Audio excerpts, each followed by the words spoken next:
ओम श्री गणगणपति नमः। श्री गणेश की वंदना कर। दिन के स्वामी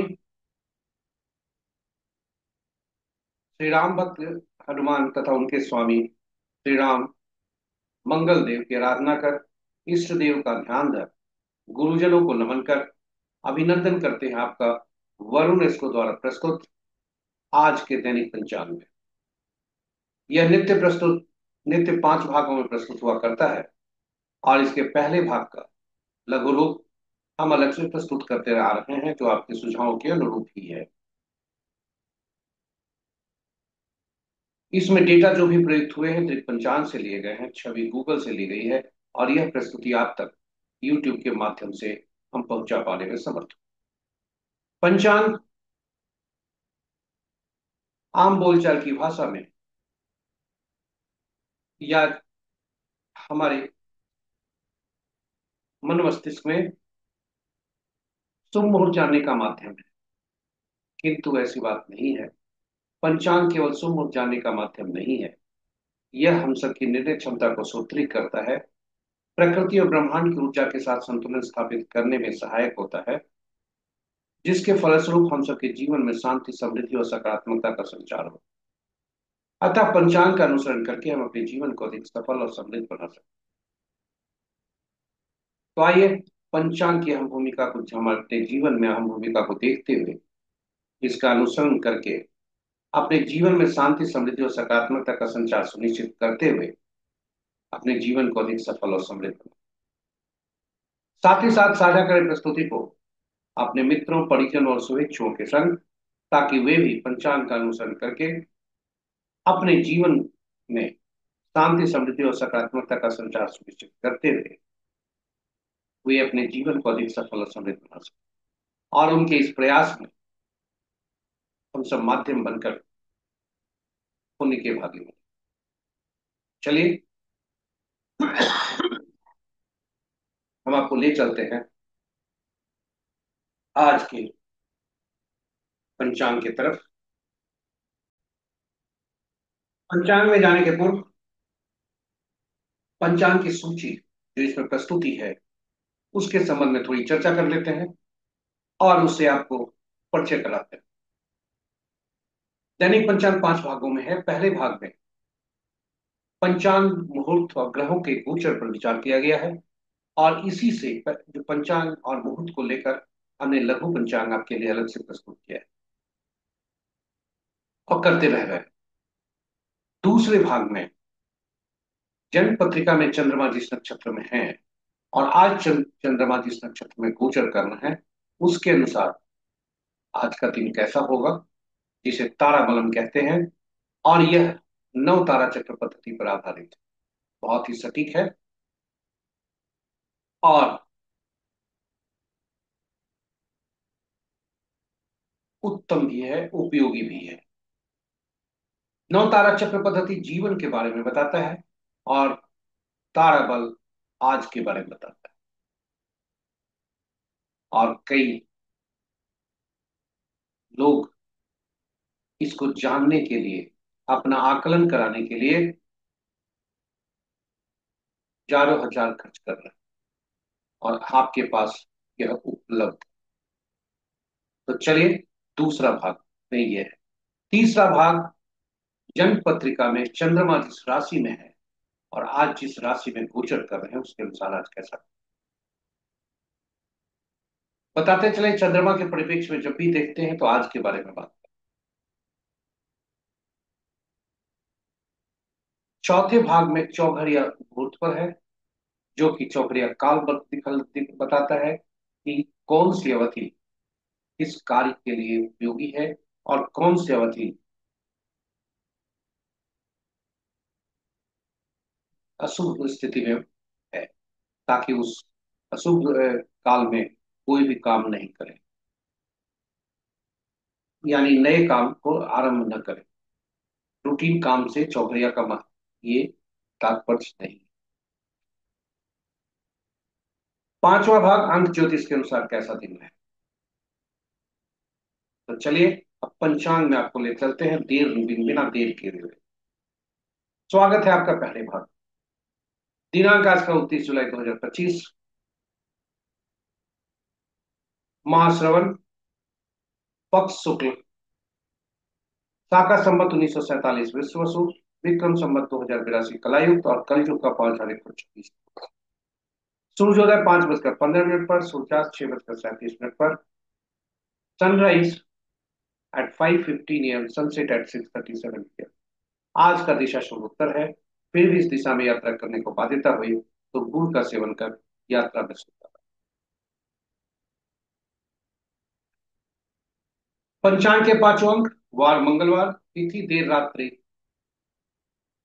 मध्य रात मध्य रात्रि कहें 0:46 तक पंचमी, पूर्ण जो पूर्णा तिथि के अंतर्गत आता है। उसके बाद खष्टी जो नंदा तिथि के अंतर्गत आता है। नक्षत्र रात्रि के 7:27 तक उत्तरा फाल्गुनी, उसके बाद हस्ता। योग कल भोर में 3:05 तक शिव, उसके बाद शक। करण दिन के 12 बजे तक बौ, उसके बाद बालव। और यह बालव पुनः बता दें, करण दिन के 12 बजे तक बौ, उसके बाद देर रात्रि मध्य रात्रि 0:46 तक बालव, और फिर कौलव। तो ये रहे पंचांग के पांच भाग। हम आगे बढ़ने के पहले भोलेनाथ को नमन कर देखने का प्रयास करते हैं कि भोलेनाथ का वास आज कहाँ। तो शुक्ल पक्ष पंचमी कैलाश पर्वत पर है भोलेनाथ। जो शुक्ल पद की स्थिति है, उसके बाद खष्टी की स्थिति आती है, जब वे नंदी पर सवार होते हैं। अभिष्ट सिद्धि के लिए बहुत ही उपयोगी है। तो ये रहे भोलेनाथ का वास।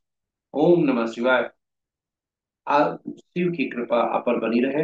आज शिव के वास बहुत ही शुभ है। जय भोलेनाथ।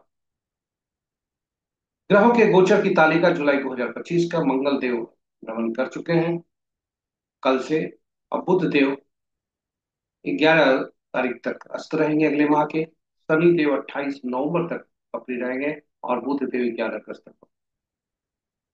तो ये छोटी सी प्रस्तुति। अब आपको ले चलते हैं हम महत्वपूर्ण मुहूर्त। शुभ मुहूर्त में अभिजीत मुहूर्त दिन के 11:29 से 12:23 अपराह्न तक। अमृत काल दिन के 11:42 से 1:25 तक।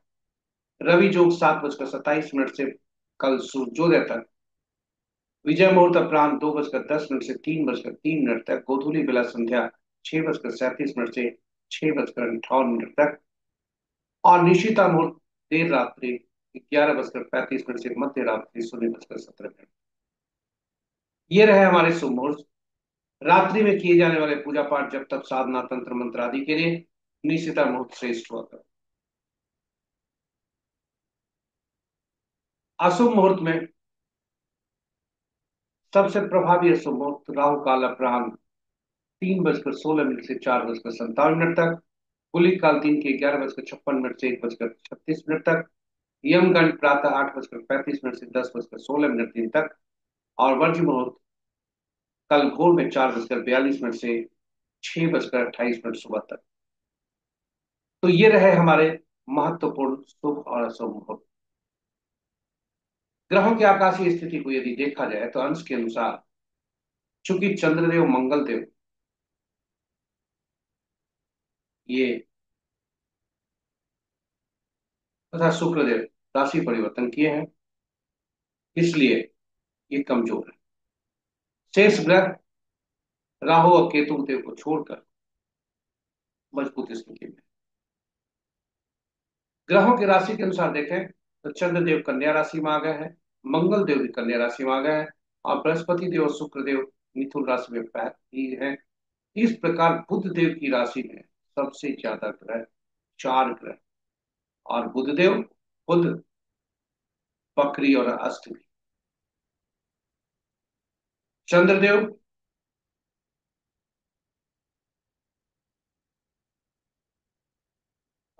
की राशि में दो ग्रह हैं। मंगल और शुक्र की राशि में कोई ग्रह नहीं है। और शेष ग्रहों की राशियों में एक एक ग्रह। मित्र राशि में तीन ग्रह हैं, शत्रु राशि में चार ग्रह हैं, और सम राशि में दो ग्रह। अपनी राशि में कोई ग्रह नहीं। ग्रहों के नक्षत्र के साथ संबंध यदि देखें तो मित्र नक्षत्र में 4 ग्रह, शत्रु नक्षत्र में 1 ग्रह, सम नक्षत्र में 2 ग्रह और स्व नक्षत्र में 2 ग्रह हैं, जो कि क्रमशः बुधदेव और शनिदेव। बृहस्पति और राहु का आपस में नक्षत्र परिवर्तन है। सूर्य देव तथा शनि देव के नक्षत्र में दो दो ग्रह हैं, और केतु और चंद्र देव के नक्षत्र में कोई ग्रह नहीं है। शेष ग्रहों के नक्षत्र में एक एक ग्रह। तो ये रहे ग्रहों की आकाशीय स्थिति। अब आपको हम ले चलते हैं नक्षत्र के अनुसार आज कैसा दिन रहे। इसे हम जन्म पत्रिका में चंद्रमा जिस नक्षत्र में होते हैं और आज चंद्रमा जिस नक्षत्र में गोचर करते हैं उसे हम देखें। तो ऊपरी भाग जो कॉलम है वो चंद्रमा किस राशि में नक्षत्र में गोचर कर रहे हैं वह है, और चंद्रमा आपके जन्म पत्रिका में किस नक्षत्र में है वह रो में दर्शाया गया है। ताराबलन के नीचे चंद्रमा जिस नक्षत्र में है उस उससे संबंधित सूची है। और चंद्रमा जिस नक्षत्र में गोचर कर रहे हैं वो ताराबलन के सामने। इस पद्धति को ताराबलन कहते हैं और यह नव तारा चक्र पद्धति पर आधारित। नव तारा चक्र पद्धति बहुत ही सटीक पद्धति है। यह जातक के भविष्य के बारे में बताता है। भूत, वर्तमान और भविष्य तीनों बताता है यह। क्योंकि हम यदि यह बहुत ही उपयोगी इसलिए भी है कि चूंकि यह 3 चीजें हमें बताता है। पहला, हमारा आने वाला दशा महादशा का फल कैसा होगा, और यदि हम आगे से जान जाएं तो शुभ फल में हम सभी अच्छे कामों को निष्पादन कर लें, और अशुभ स्थिति में हम अपने आप को मानसिक रूप से तैयार रहें चुनौती को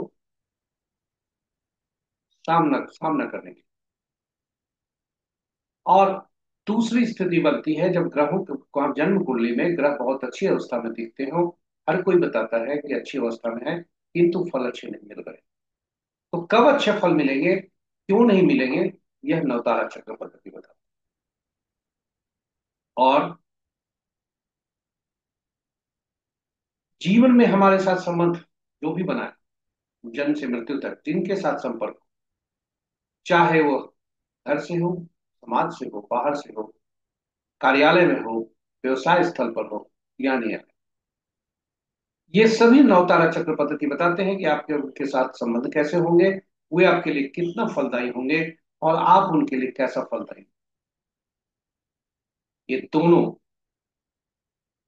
का पता चलता है आपके नक्षत्र और उनके नक्षत्र से मिलान। यह नवतारा चक्र पद्धति। ग्रहों का मन नक्षत्र होता है, ग्रह अपना फल नहीं दे पाते।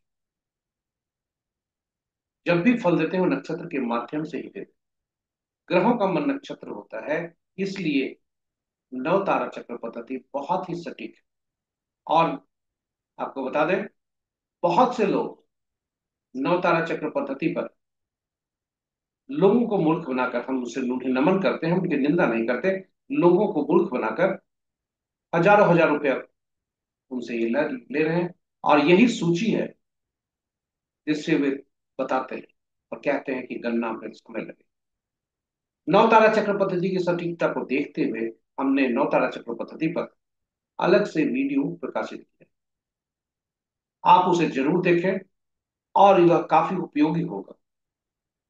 नवतारा चक्र पद्धति की सटीकता को प्रमाणित करने के लिए हमने भगवान राम, मां जानकी तथा पवन पुत्र हनुमान की कुंडली भी वहां रखी है।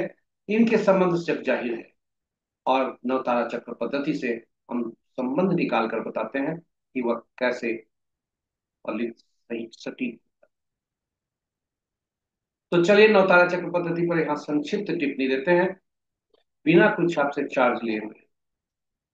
हजारों हजार दूसरे कोई चार्ज करते हैं, मैं आपको ऐसे ही संक्षिप्त में बता रहा हूँ कैसे नवतारा चक्र पद्धति काम करता है। बिल्कुल संक्षेप में आप हमारे वीडियो, जो ओरिजिनल वीडियो है, उसको देखें आप, उससे वो ज्यादा आपके लिए कार्यकारी होगा। लेकिन संक्षेप में हम यहाँ बताते हैं, हमारे पास स्पेस कंस्ट्रेंट है, समय का अभाव है, इसलिए हम संक्षेप में यहाँ लेकर चलते हैं। तो ग्रहों के मन नक्षत्र होते हैं, और लेकिन 27 नक्षत्र होते हैं और ग्रह 9 ही हैं।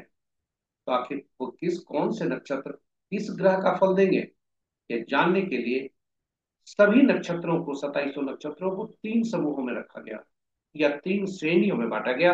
पहला श्रेणी हुआ पहला से 9वां नक्षत्र, दूसरा श्रेणी बना 10वां से 18वां नक्षत्र, और तीसरा बना 19वां से 27वां नक्षत्र। यह तीन श्रेणी में रखे गए, ये 27 नक्षत्र।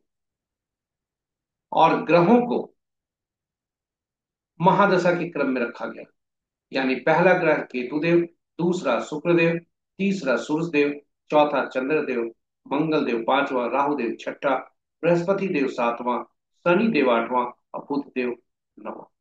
तो इस तरह से केतु से लेकर बुध तक को महादशा के क्रम में उनको सूचीबद्ध की गई। अब हमने जो पिछले वीडियो में दिखाया था कि ग्रहों को नक्षत्र जो तीन श्रेणियों में बांटा था, तो हर श्रेणी में से पहला नक्षत्र, यानी पहले में से पहला, दूसरे में से 10वां और तीसरे में से 19वां नक्षत्र को पहला ग्रह से जोड़ा गया, यानी केतु देव।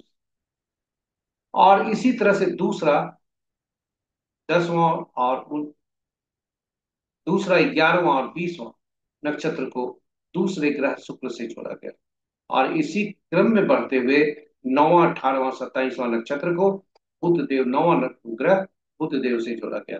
तो इस प्रकार हर नक्षत्र को तीन तीन ग्रह, नक्षत्र हर ग्रह को तीन तीन नक्षत्र मिले, और ये ग्रह तीन तीन नक्षत्रों के स्वामी बने। और इस प्रकार यह चार्ट, सूची जो है, इस प्रकार बन जाती है। यह सूची बहुत ही महत्वपूर्ण है, इसको आप सहेज सकते हैं। केतु देव के जिन जिन नक्षत्रों के स्वामी बने, शुक्र जिनके स्वामी बने, सूर्य जिनके बने, ये सभी सूची आपके उपयोग के लिए। और इसे फलित कैसे करते हैं, यह बहुत ही महत्वपूर्ण है। इसे आप समझ गए, फिर आप नवतारा चक्र पद्धति पर काबू पा सकते। आप इस सूची को देखें। यदि किसी व्यक्ति का जन्म आद्रा, स्वाति या शतभिषा नक्षत्र में हुआ है, तो उसके स्वामी राहुदेव बनते हैं। पुनः बता दें, यदि किसी जातक का जन्म आद्रा, स्वाति और शतभिषा में हुआ है, तो सभी के स्वामी राहुदेव बनते हैं। स्वाति में हुआ है तो उसका भी आद्रा और शतभिषा का फल होगा। इस तरह से राहुदेव उसके स्वामी बनते हैं। अभी आप केवल इतना ही याद रखें कि जो हमारे नक्षत्र हैं, तीनों नक्षत्र के स्वामी कौन से, और आपका जन्म किस नक्षत्र में हुआ इसको देखें, और उसके स्वामी कौन बने यह देखें।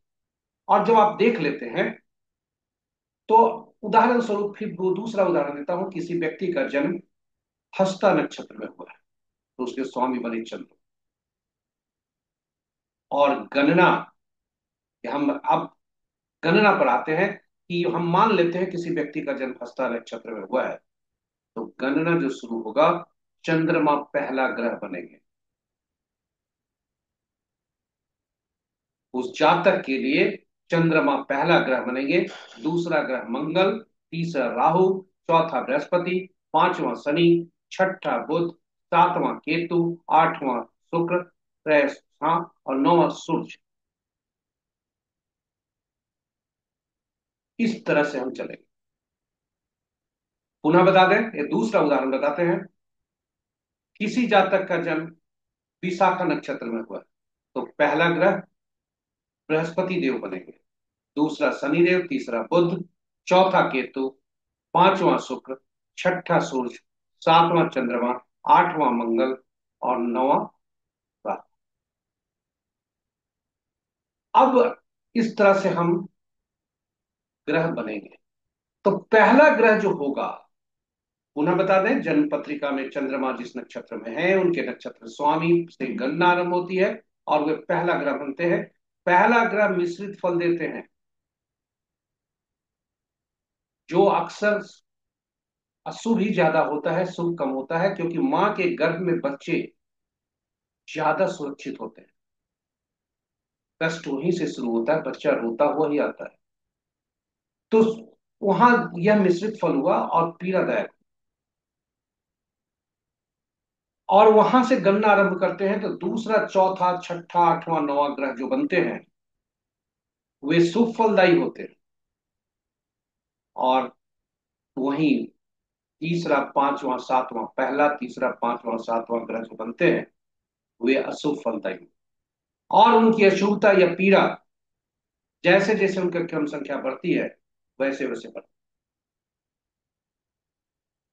है। इसलिए अब इसको ताराबलम में अगर देखते हैं तो जब भी हम जन्म, विपत, प्रत्येरी और नैथान्य में कोई दिन पड़ता है तो उसमें शुभ काम नहीं किया जाता। यदि हमें पता चल गया कि हमारा ग्रह, ये ग्रह हमारा नैधन्य है, प्रत्ययी है, विपत्त है, जन्म नक्षत्र में जन्म ग्रह है, तो क्या उसकी दशा महादशा में हम सावधान नहीं रहेंगे? ये चुनौती हम सामना नहीं कर सकते?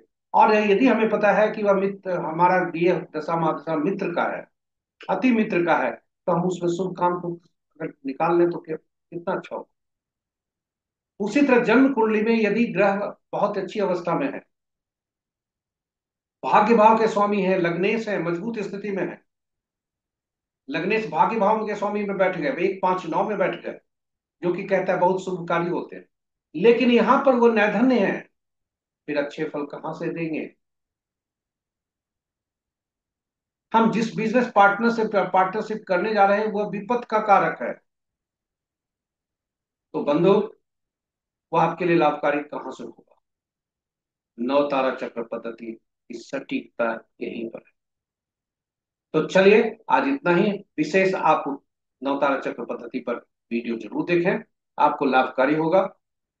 और यदि पसंद आए तो उस वीडियो को लाइक भी करें और साझा करें अपने मित्रों, परिजनों और शुभेच्छुओं के साथ, ताकि कोई भी व्यक्ति किसी भी कावे में आके ज्यादा पैसा खर्च करे। इन्हीं शब्दों के साथ हम आपको अब ले चलते हैं आज के ताराबलम पर। तो आज का ताराबलम क्या कहता है? तो 29 जुलाई 2025 का ताराबलम कहता है कि हम जिस नक्षत्र में गोचर कर रहे हैं वह है उत्तरा फाल्गुनी, और यह 7:27 संध्या तक। उसके बाद चंद्रमा हस्ता नक्षत्र में आते हैं, जो उनका खुद का नक्षत्र। यदि कोई भी नक्षत्र को देखें तो जातक,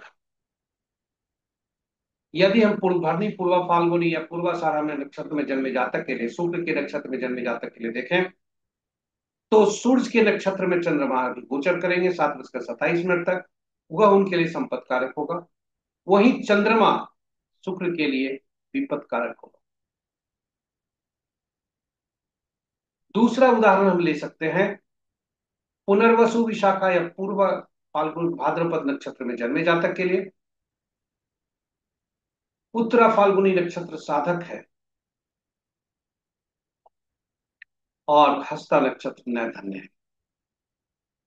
अब आप खुद ही बताएं कि ऐसे जातक को विपत्त और नैधन्य जहां पर रहा है, क्या शुभ काम कर सारंभ करना चाहिए? नहीं, कोशिश करना चाहिए उसको टालने का। फिर भी बहुत से लोग यह हमें सुझाव दिए कि अगर मान लीजिए हमको जरूरी पड़ा तो क्या करेंगे? तो आपको बता दें, यदि अत्यावश्यक हुआ तो आप 80% चांस लीजिए कि इसको अवॉइड करने का, टालने का, दूसरे दूसरे समय पर ले जाने का। अगर विपत्त में पड़ रहा है, आप उसको कोशिश करें संपत्ति में लाने का। नैधन में पड़ रहा है, उसको साधक में लाने का कोशिश करें, या ले जाए आगे टालने के लिए दूसरे दिन के लिए जहां मित्र अति मित्र होगा।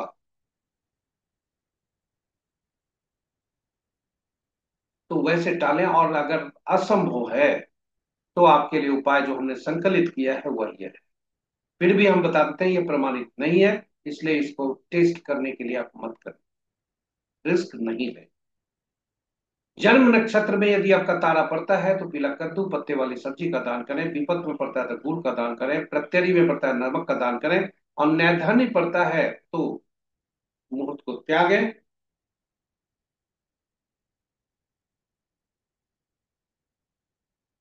मुहूर्त को त्यागें और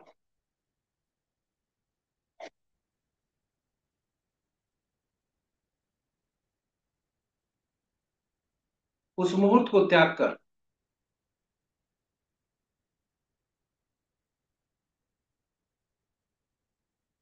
मुहूर्त को त्यागें, और उस पर भी मजबूरी बहुत है तो तिल सहित स्वर्ण का दान करें। तो ये चर्चा नवतारा चक्र पद्धति पर थोड़ा लंबा हुआ, इसके लिए क्षमा प्रार्थी हूँ। चलिए, आप अभी हमने नक्षत्र पर बात कर रहे थे, अब राशि पर बात करते हैं, चंद्रमा किस राशि में गोचर कर। चंद्रमा आज कन्या राशि में गोचर कर, और बुध की राशि में एक ग्रह नहीं है, बुध की राशि में चार चार ग्रह हैं। चंद्रमा मंगल के साथ बैठ गए और बृहस्पति देव शुक्र देव के साथ बैठ गए। बृहस्पति देव शुक्र देव दोनों विरोधी ग्रह एक साथ,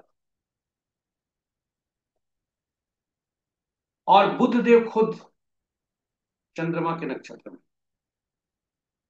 इसलिए दोनों का राशि परिवर्तन भी है। और बुध देव जो स्वामी बनते हैं चंद्रमा मंगल शुक्र बृहस्पति और शुक्र के, वे खुद बकरी और अस्त, किंतु अपने नक्षत्र। तो चलिए, आज का राशि क्या कहता है। चंद्रमा आपकी का गोचर कन्या राशि में, और आपका चंद्रमा जिस राशि में बैठा है वहां से देखिए, इसे चंद्र बलम कहते हैं। तो आज मेष राशि के जातक, कर्क राशि, वृश्चिक, धनु और मीन राशि के जातक के लिए दिन के उत्तमता होने के संकेत। वृषभ, सिंह, मकर राशि के जातक थोड़ा इष्ट का ध्यान धरें, शुभता लाने का प्रयास करें, ज्यादा जोखिम न लें। और मिथुन, तुला और कुंभ राशि के जातक के लिए अति सावधान रहने के का संकेत मिल रहा है। इन्हीं शब्दों के साथ आज का जो चंद्र बलम है ये समाप्त होता है। हम आपको अब ले चलते हैं चौथी प्रस्तुति में, जो चौघड़िया मुहूर्त से संबंधित। चौघड़िया मुहूर्त एक अशुभ और अशुभ काल दर्शाता है।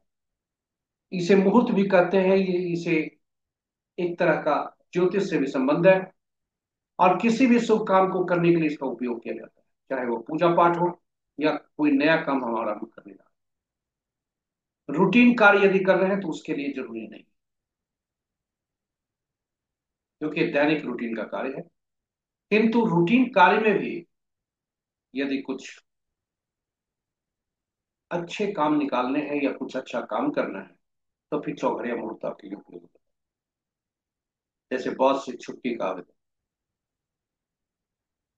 ये रूटीन कार्य में नहीं आता, तो वो वहां चौघड़िया मुहूर्त आपका काम कर सकता है। तो चौघड़िया मुहूर्त होता क्या है, बहुत काफी उपयोगी है, दैनिक कार्यों के लिए उपयोगी है, विशेष कार्यों के लिए उपयोगी है। और यदि कोई व्यक्ति कोई मुहूर्त नहीं भी देखना चाहे तो कम से कम चौघड़िया जरूर देखे। और इसकी उपयोगिता को देखते हुए हमने हिंदी और अंग्रेजी में अलग अलग यूट्यूब में वीडियो रखा है। हिंदी में चौघड़िया की उपयोगिता, अंग्रेजी में यूटिलिटी ऑफ चौघड़िया। तो संक्षेप में बता दें, कुल 8 चौघड़िया हुआ करते हैं दिन के, 8 चौघड़िया रात के, किंतु 7 ही चौघड़िया 7 दिनों से संबंध रखकर उनका नामकरण किया गया। इसलिए 7 चौघड़िया जो हुए, आरंभ का जो चौघड़िया होता है, 8वां चौघड़िया वही अंत का चौघड़िया होता है। इस प्रकार सभी चौघड़िया का संबंध साप्ताहिक दिनों से हो गया। और हम जानते हैं कि साप्ताहिक दिन के स्वामी सातों ग्रह होते हैं, सातों दिन के स्वामी सातों अलग अलग ग्रह होते हैं, और ये सातों ग्रह का संबंध इस प्रकार चौघड़िया से हो गया। और ये सातों ग्रह विशेष कार्य करने के लिए उपयोगी हुआ करते हैं, अधिकृत हैं, जिसकी सूची आपके समक्ष। इस प्रकार हर चौघड़िया विशेष कार्य करने के लिए उपयोगी हुआ करता है। इसलिए इसे आप ऐसे कहें, उद्वेग चौघड़िया सरकारी कार्य के लिए उपयोगी होता है। और आज का दिन मंगलवार है। मंगलवार का जो चौघड़िया आरंभ होता है वो रोग चौघड़िया से आरंभ। इसमें कोई शुभ काम नहीं करना चाहिए, लेकिन शत्रु शत्रु को हराने के उद्देश्य से, कंपटीशन देने से, कोर्ट केस से, या कहीं भी शत्रु को पराजित करने के उद्देश्य से कोई कार्य किया जाए तो यह आरंभ करने का शुभ मुहूर्त।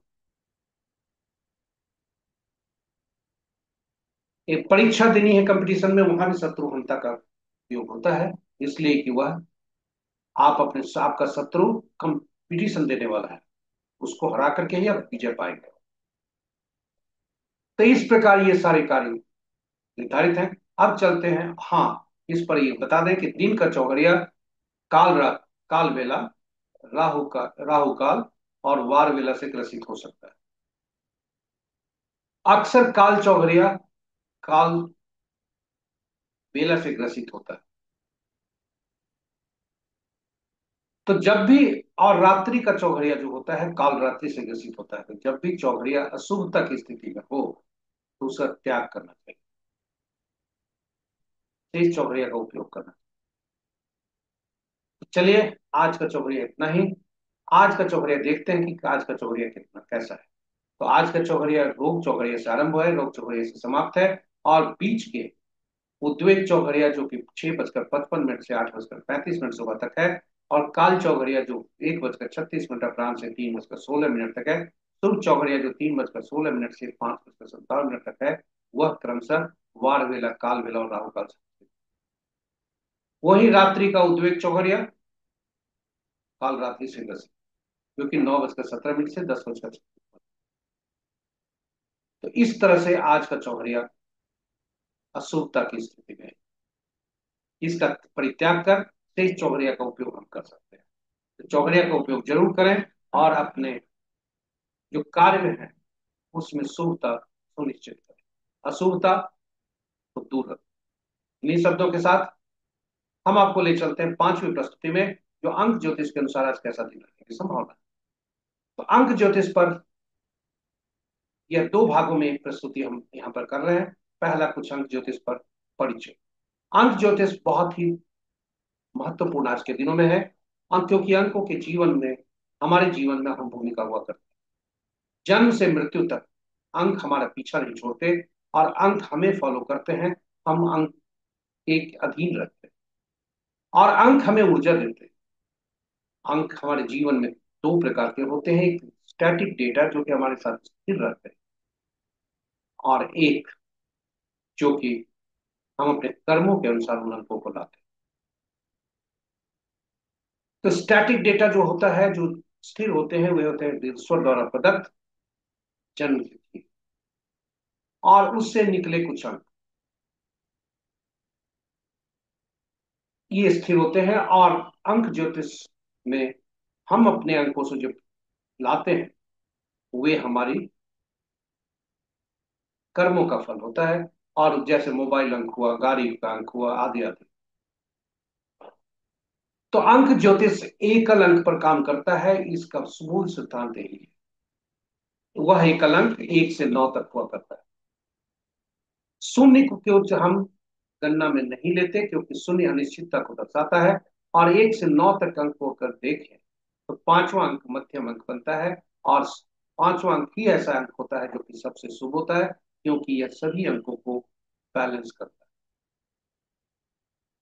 और यदि आप लो शुभ ग्रेड को देखें तो पांचवा अंक जो है केंद्र में बैठा। इन अंकों के 1 से 9 तक अंकों के स्वामी भी अलग अलग होते हैं, और अलग अलग नाम से भी जाना जाता है। तो एक अंक को सूर्य स्वामी होते, राजा के नाम से जाना जाता है। दूसरा चंद्रमा के स्वामी होते, रानी के नाम से जाना जाता है। एक को सरकार के नाम से भी जाना जाता है। तीन को बृहस्पति स्वामी होते, गुरु से के नाम से जाना जाता है। चार राहु होते, इनके स्वामी शरारती तत्वों से के नाम से जाना जाता है। कुछ लोग इसे गुंडा भी कहते हैं। पांचवा अंक बुध को से जाना जाता है, बुध ग्रह से। इनके स्वामी होते हैं, राजकुमार के नाम से जाना जाता है, कुछ लोग कुमार भी इसे कहते हैं। 6 अंक शुक्र के स्वामी बनते हैं। मंत्री इनके स्वामी होते हैं। शुक्र इनके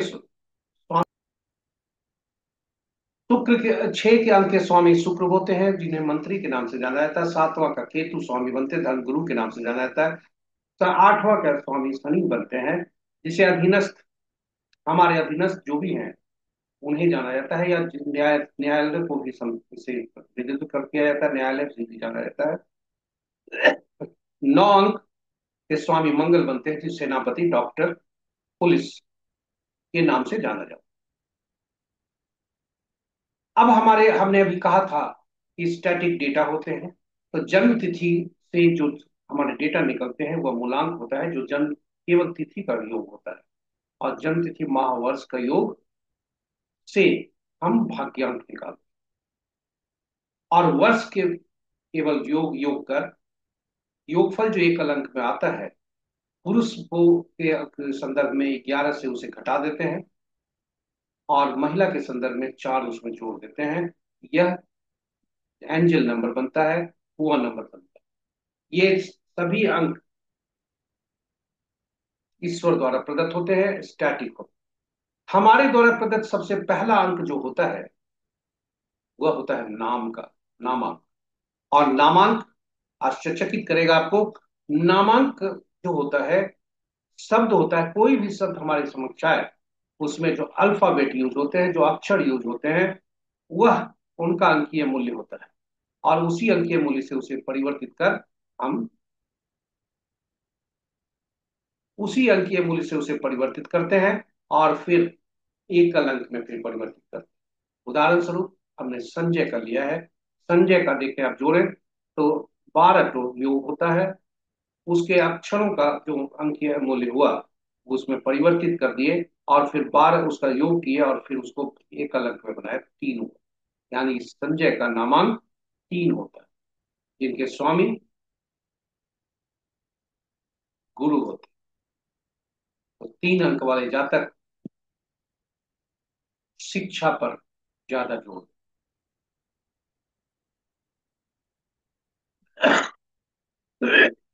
यदि किसी जातक का जन्म 24 तारीख को हुआ है, तो उसके स्वामी शुक्र बनते हैं, 2 4 6 होता है।